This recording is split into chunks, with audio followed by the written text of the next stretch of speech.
Just about there.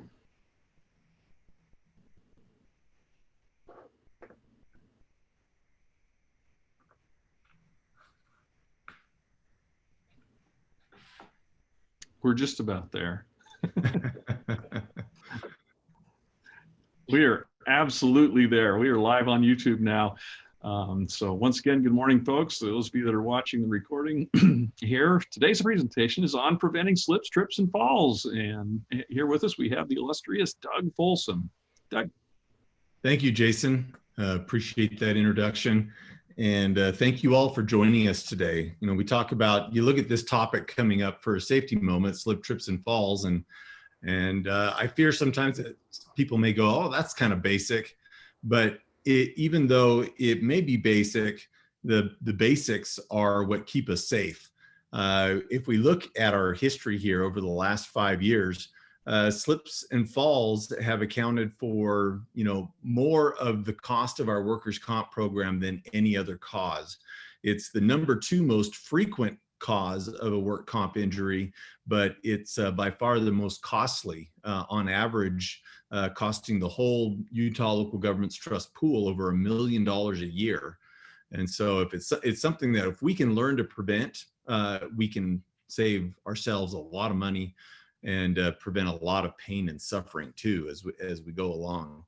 You know, when you have a serious fall, one of the most common types of injuries we're going to see, especially ones that are more severe, are going to be, you know, a musculoskeletal injury, especially, you know, damage to the shoulder. Often when people fall down, they'll put their arm out to try and catch themselves or break their fall.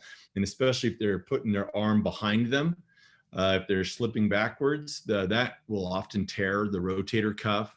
Sprains and strains are real common injuries from this. And kind of a scary one is that potential head injury. Serious head trauma can result in even a fatality, you know, from a simple fall. And so these are things that we obviously want to be able to control because of the severity and the frequency. It's a really common issue that we have. So when we're talking about this, we're going to talk about, you know, there's some different ways we may fall. There's slips and then there's trips. You know, either way, you get off your center of balance. You know, when you get too much of your weight outside of your center of balance, you're going to fall over. Sometimes it may be, you know, fast or slow. Usually it's going to go pretty quick though. When we slip, that's a situation where we have a reduced coefficient of friction between our feet and the ground that we're standing on.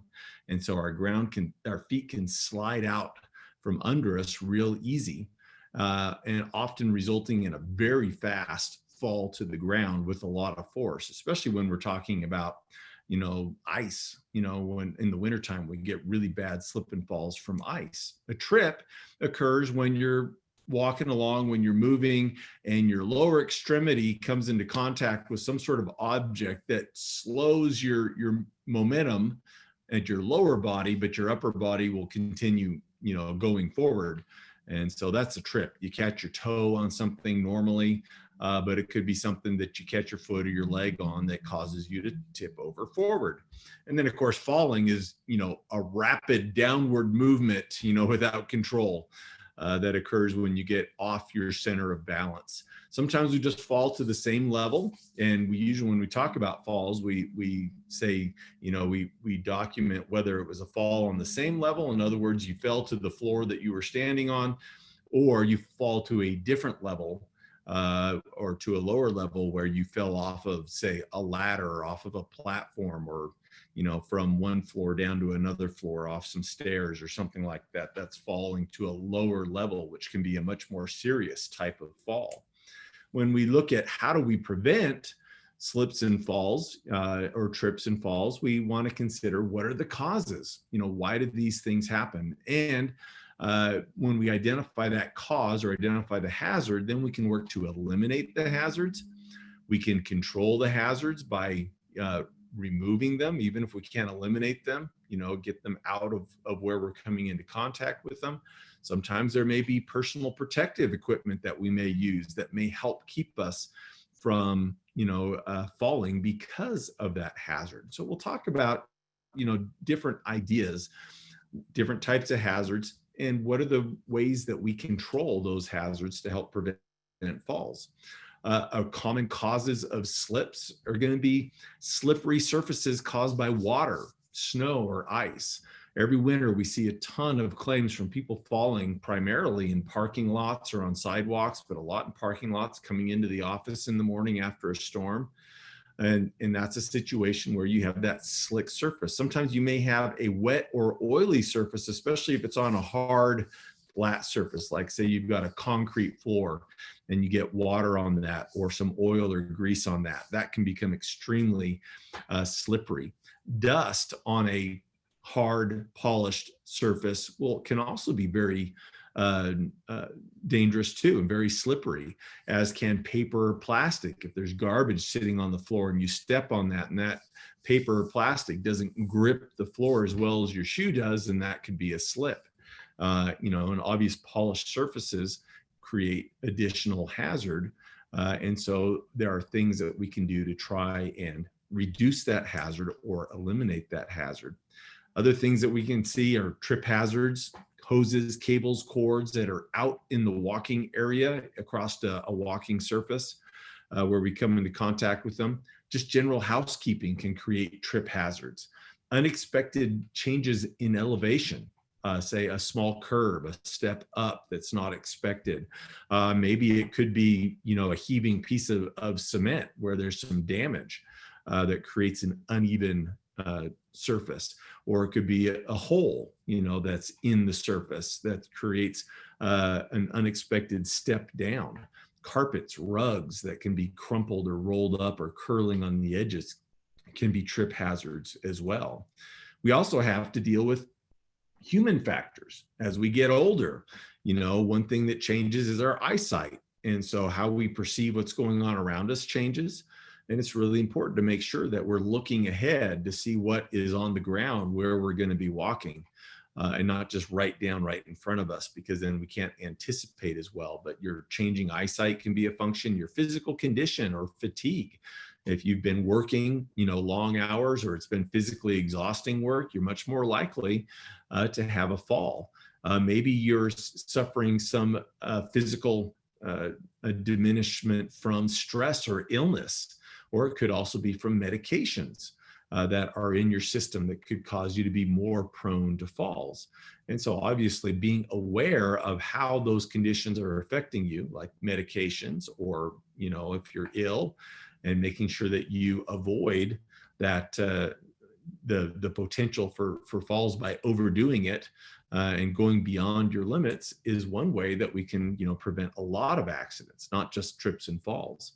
Sometimes we will block our vision, and we'll walk so we can't see where we're going because we're carrying some big, large, awkward object in front of us. Or we're just not paying attention to our surroundings. We've all seen those funny videos where someone's walking along, texting on their phone, and they walk into a pole or fall down a manhole or something. I guess that's not really that funny, but these distractions, whether it's a cell phone or whatever it is, are things that will cause us some serious injury. So it's important to pay attention, to be aware of our surroundings, which was, another topic we covered recently, was that situational awareness. Avoid taking shortcuts. Shortcuts, generally involve doing something less safe because it's quicker, because it's going to save time. Jumping down off of a ledge instead of going around and using the ladder or the stairs, would be a shortcut that could result in an injury. So, be really careful about, time-saving shortcuts that may be more dangerous. Being in a hurry and rushing are frequently a cause of accidents because we're not able to really focus as much on our surrounding and what's going on. So when we want to prevent these slip, trips, and falls, we need to think about it in several different ways. Number one, our workplace. How do we design and maintain our work environment? And so that goes into the housekeeping as well. So it's organization, it's, designing the facility, the equipment, the layout, as well as how we keep our materials, our tools, and equipment in that space. Safe walking practices. What are some things that we should do when we're walking to help prevent the likelihood of a fall? And then the big PPE for slip and falls is having the proper footwear on. We'll talk about each of these just a little bit here. First of all, workplace design. Along with this, we want to make sure that we're designing the space to fit, us and the work that we're doing, but in a way that we can do it safely. So do we have clear marked walking paths? Do we keep those spaces clear? Can we get to the cabinets, the counters, that we need to? Without having obstacles, around on the floor. So making sure that the design is appropriate with enough space, and also in the design is how do we keep our stuff, keeping it up off the floor. So having a place for everything and everything in its place. I've always said, if you show me a clean shop, I'll show you a safe shop. And that really is really important. If you can keep your work areas clean and organized without a lot of clutter, especially on the floor, then we can avoid a lot of these hazards. If we've got known equipment that may be dripping liquid onto the floor or oils onto the floor or whatever it may be, can we contain those drips? Can we catch them instead of letting them, spread out on the floor?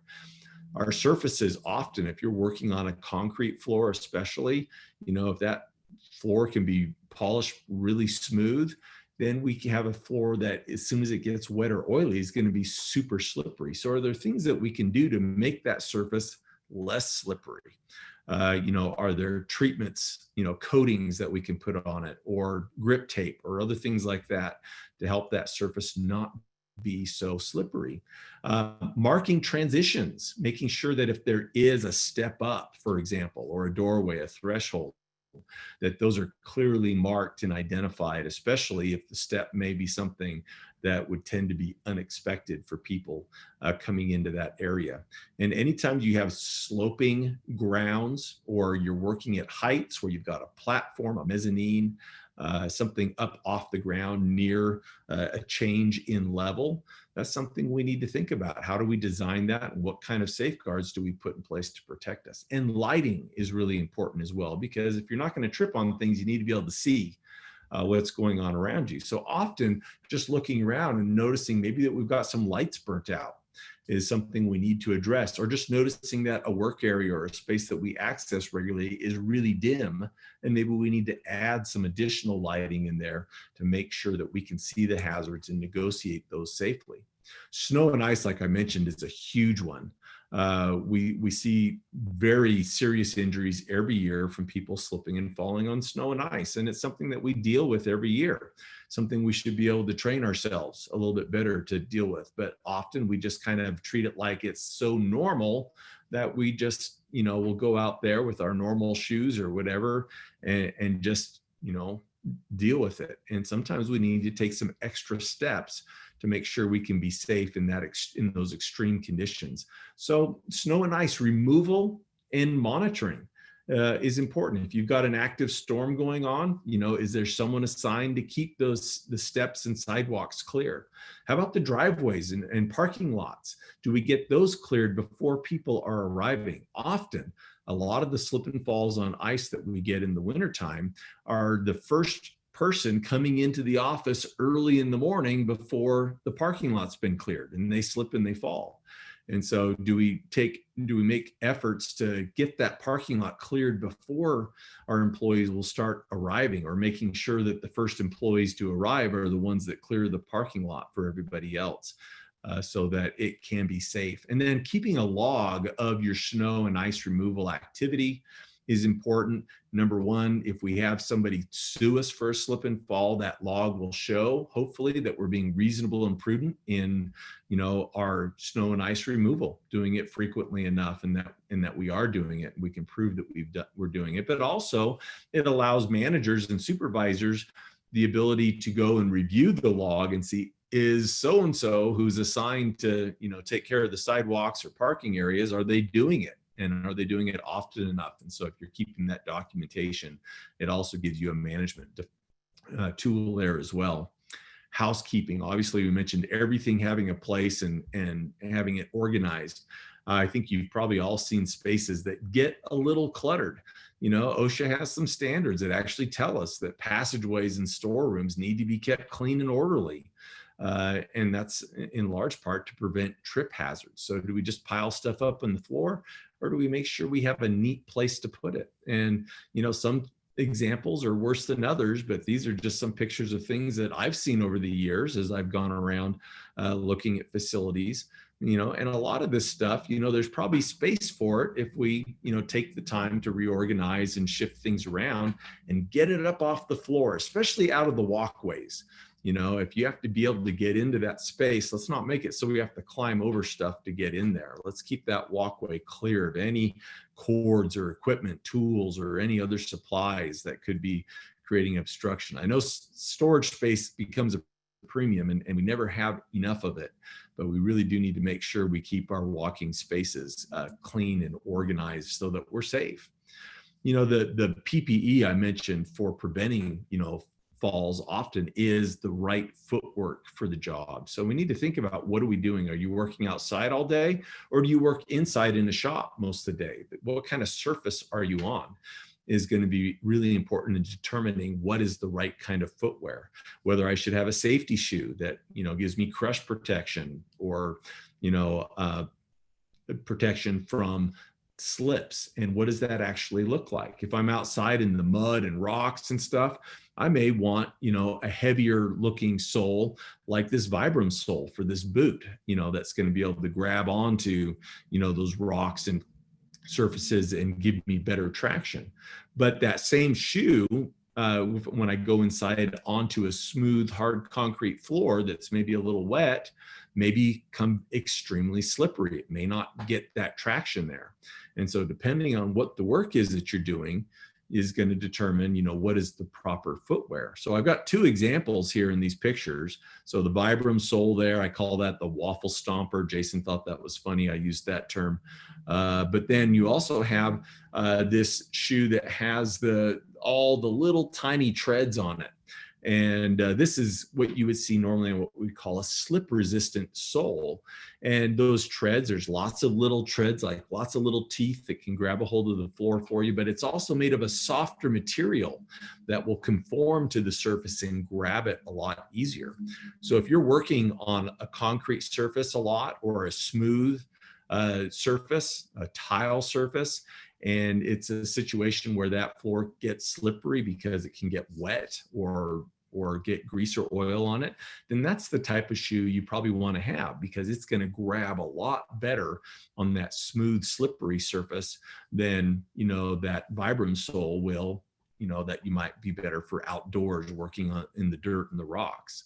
So make sure you're picking the right shoe. Now, if you're looking for a shoe that actually is slip resistant, it's a little bit tricky because there's no standard that's been established for how to mark a slip resistant shoe. And so a manufacturer may stamp slip resistant on the shoe or put it on the box, or non-skid or something like that. And it makes you think, oh, well, this shoe isn't going to slip. But in reality, there's no testing procedures that establish what is non-skid or what is slip resistant or non-slip shoe. And so it's a really good idea to make sure you check reviews, make sure you check out the manufacturer, what kind of tests they do on that shoe, how they determine, you know, its slip resistance. To make sure you're getting something that'll work. I bought shoes when I worked in different industries where, you know, we were required to have a non-slip shoe, and I went out and found a non-skid or a non-slip shoe, and I bought it and went to work, and just, you know, feet came right out from underneath me because it didn't work at all. And so, you know, make sure that you go with a shoe that is proven to deliver the goods.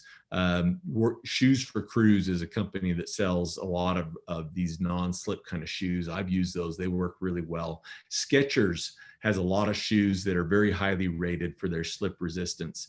And so it's a good idea, if you need to find some non-slip shoes, to just do a little bit of research on what you're going to buy to make sure you're getting something that's going to work well. Sometimes we may need something in addition to our shoes for a little extra grip in unusual circumstances. That's snow and ice, for example. I always have a pair of traction devices that I can slip on over my shoes for the wintertime. I usually have to keep those in my truck. So if I have to walk across a snowy parking lot or icy surface, I can slip those on, and those will give me good traction, keep me from slipping and falling down. But you know what's going to happen if I don't take them off before I go inside? As soon as I step onto that tile floor or that hard polished concrete floor, these shoes with these studs, on the bottom of them, these traction devices are just going to slip right across that smooth surface. And it's kind of sad because lots of times the cure or the fix or the solution for a hazard can wind up creating a hazard if we're using it in the wrong way. I saw a claim last year where an employee in a snowstorm put on some traction device like this on his feet to go take the garbage out to the dumpster.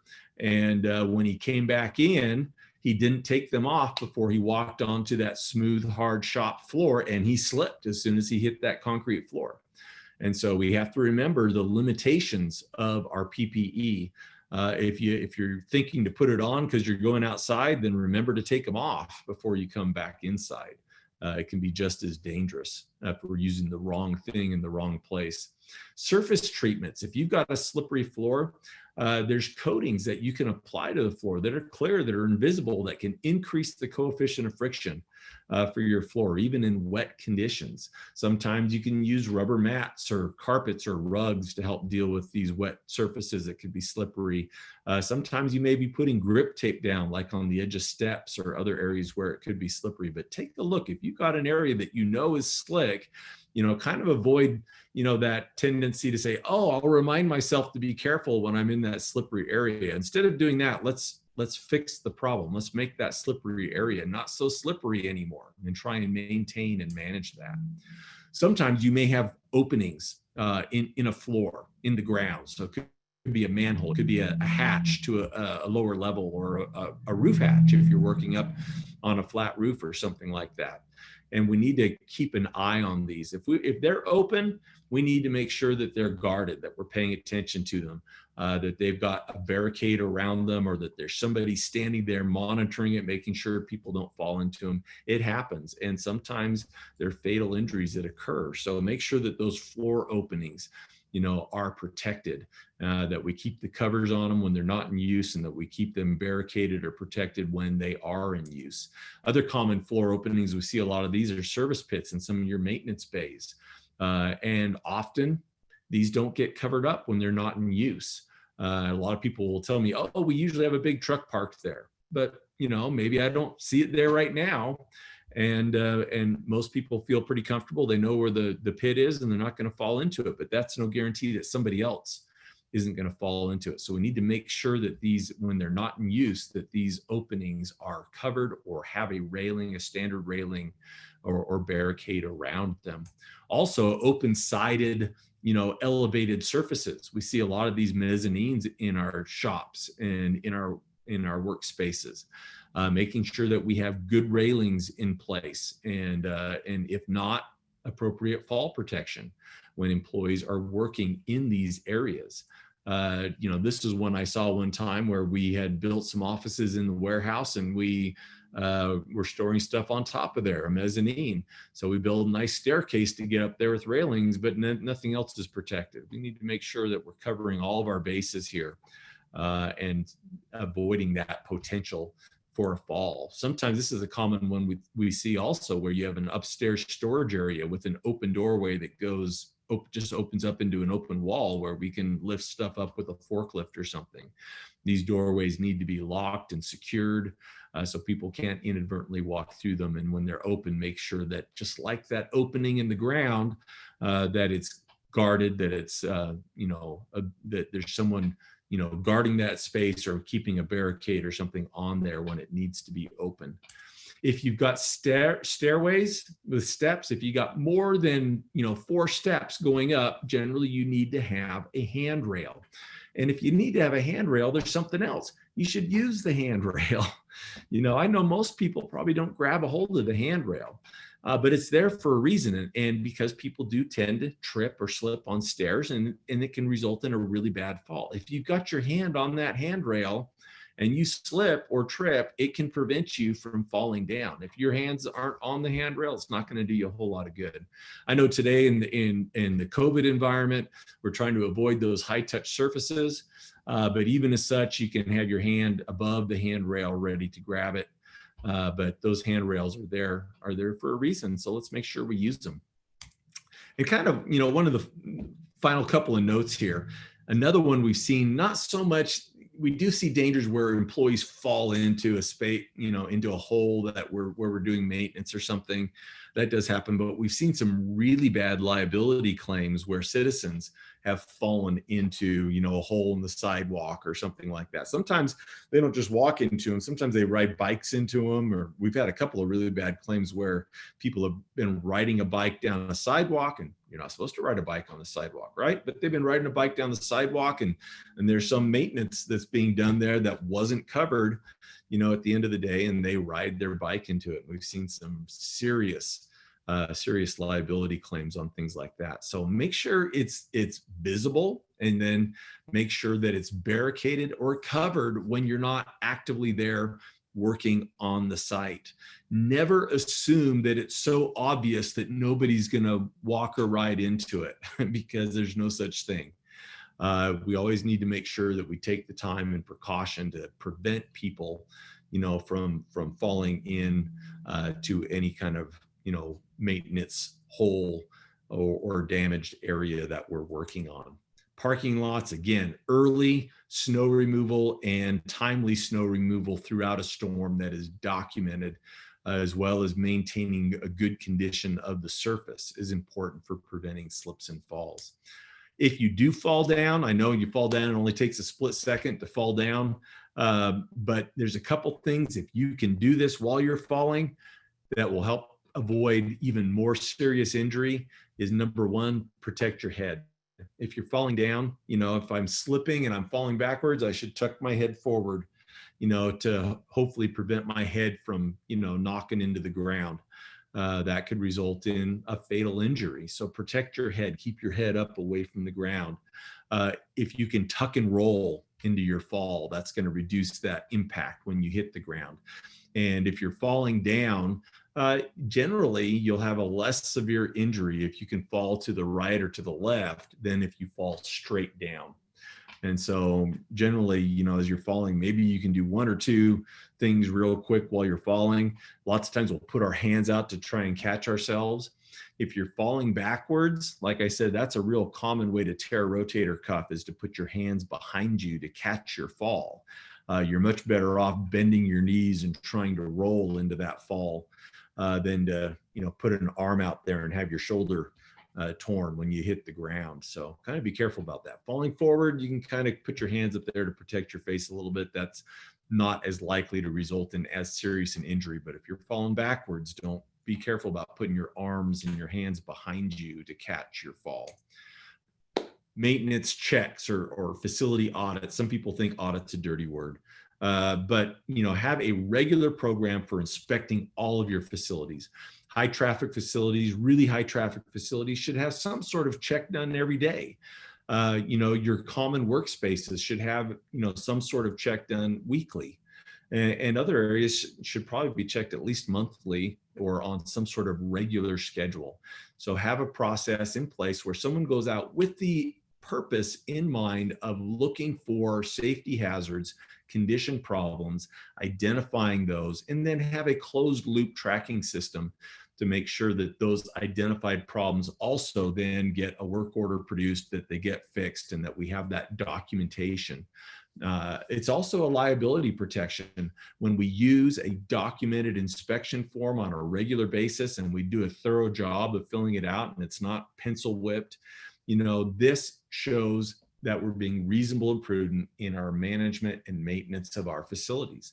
And it's something that we have that's hard, concrete, that we can, show here, we do this every day. It's not just me saying we do it, but we do this every day. So it is valuable and important for helping us maintain safe facilities, and also for us to be able to prove the efforts that we make in maintaining our safe facilities, which can be very important in a liability situation. So in summary, remember, once you're outside of your center of gravity and you're going down, gravity's always going to win. It's going to take you to the ground. It's going to slam you hard. So we want to avoid that if at all possible. Know your problem areas. If there's areas that tend to be slippery or there tend to be trip hazards, and it's a reoccurring problem there, let's pay attention to it. Let's not just heighten our awareness and be more careful there. Let's figure out ways to reduce or eliminate those hazards or control those hazards or protect us from those hazards in some way. Keep it clean and organized. Keep stuff off the floor, especially out of your walking paths. Make sure that hazards and things that could be, unanticipated changes in levels or damage, make sure those are visible or make sure that they are protected so people don't come into contact with them. And if we see a problem, let's get it fixed. Let's just not become accustomed to it and learn to work around it.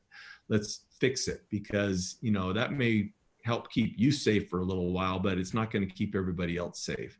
And the reasonable, prudent, responsible thing to do is to make sure we fix those hazards. Make sure you're using the proper equipment. Make sure you're not, doing things that are going to make you more likely to have a fall.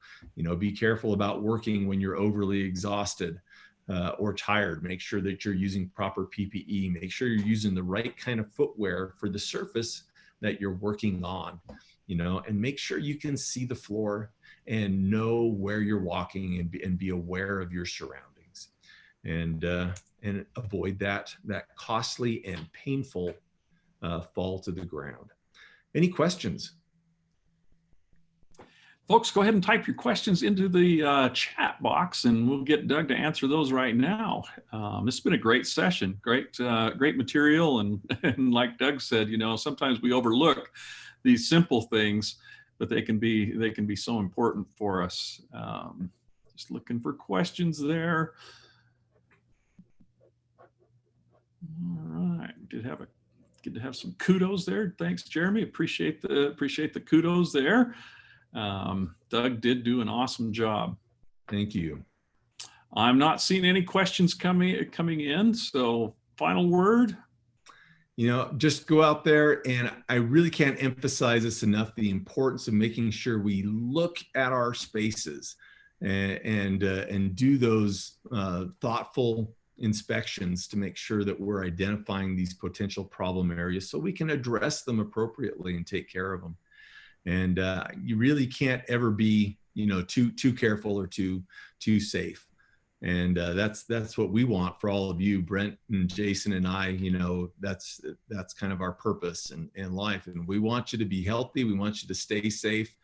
And so, do it. Make it a priority. Awesome. Thanks, Doug. We appreciate that great information.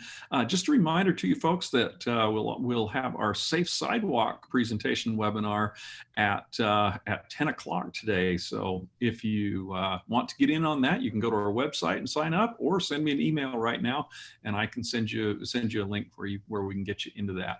Thanks so much, folks, for all of your time and attention here and all of your efforts. Go out and have a safe day.